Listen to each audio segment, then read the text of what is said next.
everyone, and welcome to another episode of Scamfish presented by socialcatfish.com. Today we are going to be speaking to Rodger from Hillsborough, New Jersey. After going through a divorce, he met a romance scammer on the dating app HUD who duped him out of $20,000 over the course of 5 months. The woman in the photos is also a victim. All of the pictures of her were stolen from her profile and used to dupe Rodger out of the money. We appreciate all the support, so please don't forget to like, comment, and subscribe. Let's get into it. So when did it start with this person then? The date would be September 26th.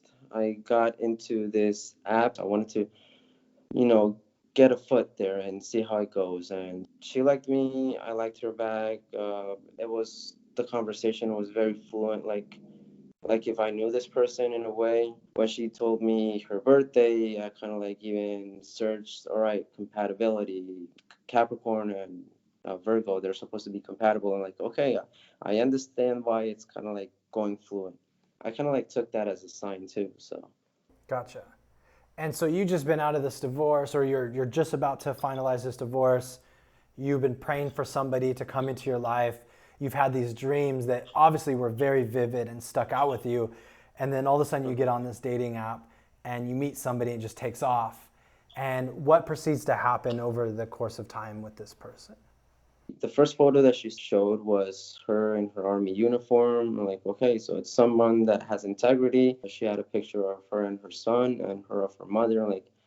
Okay, I kind of feel where that was part of the dream too, and knowing that she has a son too, that's a possibility, and kind of just took off from there.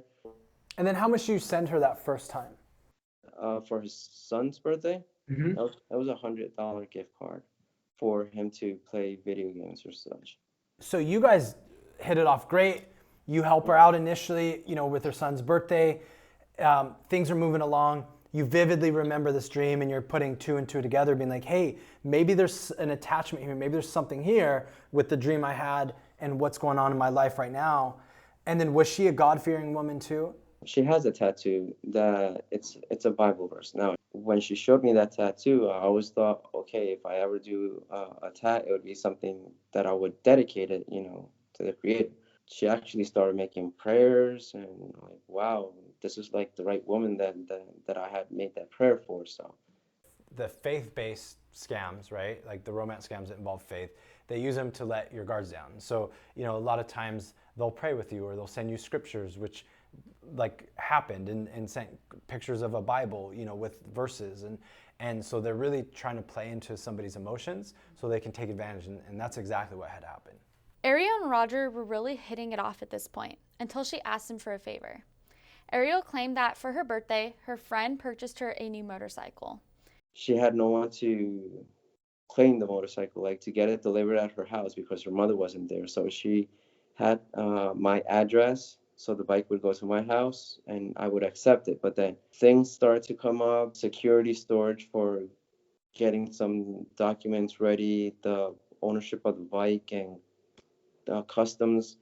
She even sent me the paper of Newark Airport. It was the ownership of the bike that had to be changed because of Newark asking for it. So while we had that done, we had to pay for storage and we also had to pay for the change of ownership. It was about $1,200 or so. Initially, it was through MoneyGram. Mm-hmm.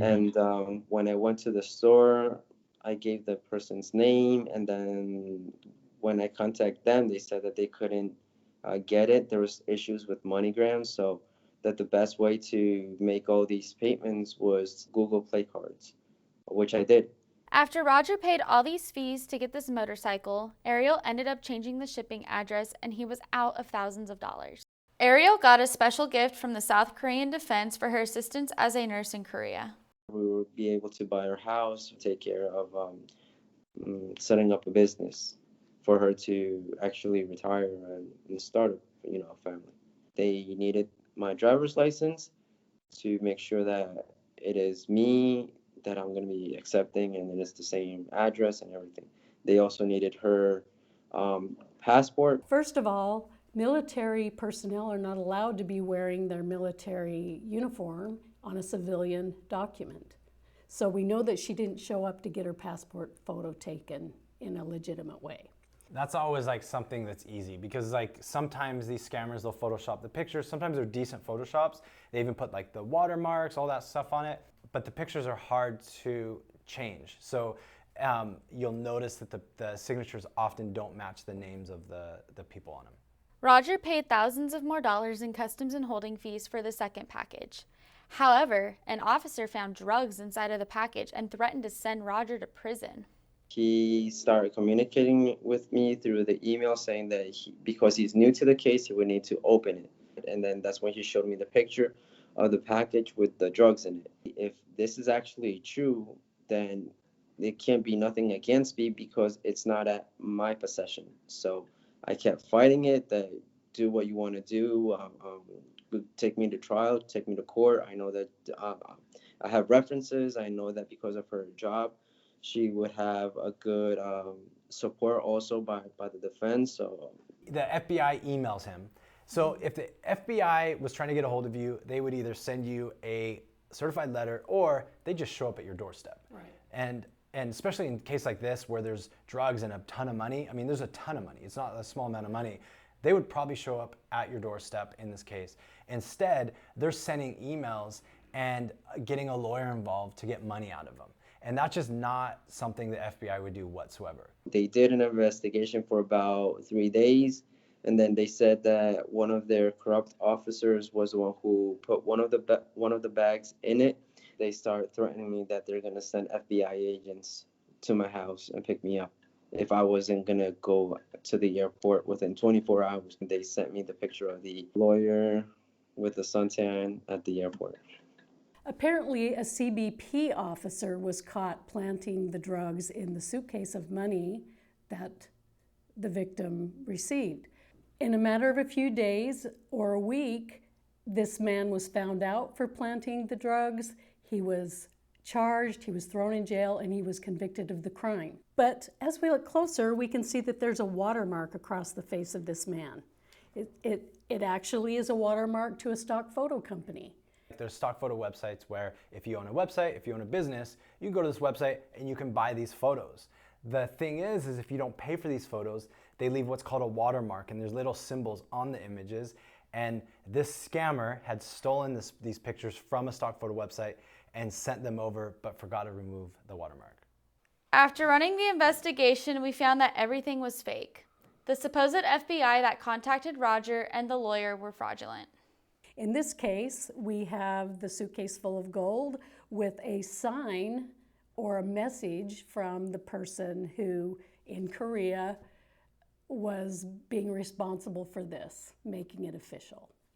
We ran the photo and we came up with the original suitcase with a different sign that had to do with a legitimate news article. And what's also interesting about that picture, if you look at the text and the signature, they run off the page a little bit and onto a little bit of the gold. So again, bad Photoshop, but it's interesting to see where they came from. Rodger, I appreciate you taking the time. You know, I know that this last year and a half has not been 2 years has not been easy for you. And so I truly appreciate you coming on here, being vulnerable, you know, going through your story, you know, and the idea behind this is that we can help other people out and be transparent about what really happens in these scams. You should have all the information. Again, please reach out if you need anything or have any questions. But it's been really nice talking to you. And Lenny or Drew will be in touch if you need anything, okay? Okay, yeah, definitely. That's why I did this, because I want to help other people. I know what I went through. I mean, it's shameful or whatever, but if I lived it, it's because it was for me to live it and to help others. And I mean, I'm going to, you know, grow stronger than this. It's not going to stop me, but.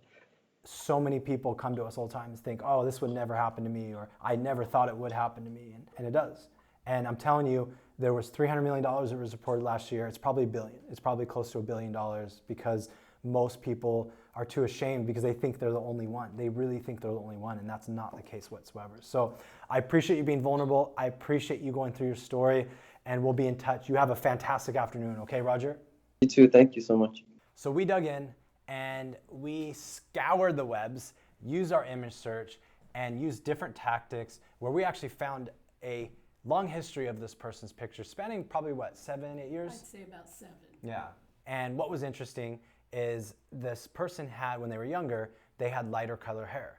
Well, we noticed that when we were going through pictures that somebody had very similar features and very similar lighter color hair, but they just looked slightly different.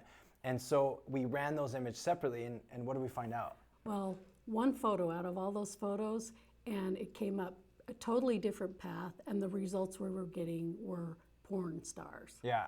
So this person, what they did is they took 2 sets of pictures of people that looked similar, and the porn star were the riskier type pictures that they were sending to them. And I don't think they sent nude ones, but they were just a little riskier. And then the other person, the victim that had also had her images stolen, all the military photos to corroborate the story. So that's where they came from, and now you know.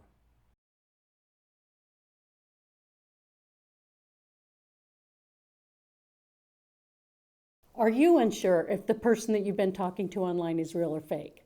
Maybe you've been trying to get a family member or friend come to terms and you have a story you'd like to share about a romance scam. If this is you, email us at sharemystory@socialcatfish.com. By allowing our audience to hear about your experiences, you can educate them on what you went through, the signs that you witnessed. Education really is the best way to prevent these scams. Your story could be the reason that thousands of these scams are prevented. Thanks for watching another episode of Scamfish. See you guys next time.